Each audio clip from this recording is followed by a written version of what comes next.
talk about the run for this third season coming up for you. When we first talked, on our first podcast, you talked about how Deion Bush and Justin Reed were the two veterans you guys looked to, and the other veteran in the DB room was L'Jarius Sneed at the time. And now it's you guys. You guys are the veterans now. So my question is, everyone always talks about, oh, we're going to miss L'Jarius Sneed, yada yada yada. And of course we're going to miss him, but he left a kind of a foundation for you, for Jalen, for Joshua Williams, McDuffie.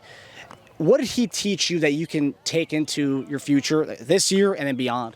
Man, he just taught us work ethic. I mean, he just always was about his work. He was never coming in there messing around. He knew what the game plan was, and he just excelled at it. And, with him being gone, it just elevates – I'm not going to say it elevates the room a little higher because now it's like a big what if. Like everybody keeps thinking about Sneed, but we have quality cornerbacks like Joshua Williams and Jalen. Like they were the other opposite of Trent. Trent is an all-pro corner, but we still have really good other corners right there. So it gets respect for them, but it's also going to, I think, going to make the DB room even better because now we all pulling together to fill that void. But, we all bring our different aspect to the room. Like Sneed was a physical corner, but I may be a more agile corner, just a different, maybe a ball hawk or something like that. And, vice versa. So you never know what you can get.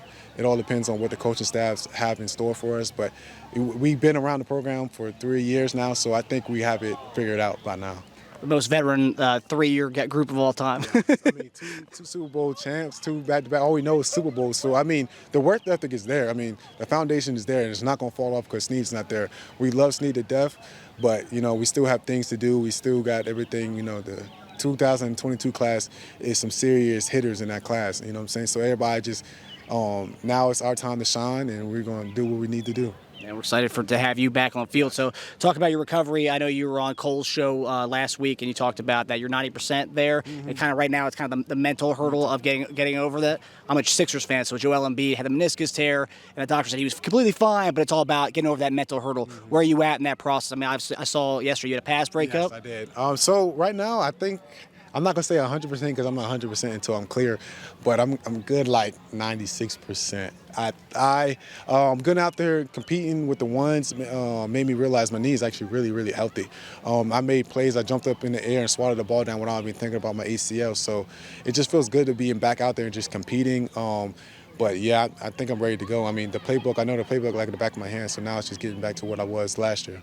Third year Nazeeh, you're ready for it. Obviously, this past week was kind of a scary week in the NFL world, not just the Chiefs world, but B.J. Thompson, kind of talk about, how scary was that moment seeing him? Obviously, he's good now, but that's the important thing. But how scary was that to see B.J. kind of fall? Man, it was very scary because we was all in the special teams, and then we see him doing that. And luckily, Bucker, didn't freeze in the moment. He went down and got our training staff, and they worked wonderful with him and got him stable and everything. But man, that day showed me how much we actually care for one another. I mean, it doesn't matter if you play, if you don't play, if you're on practice squad or not.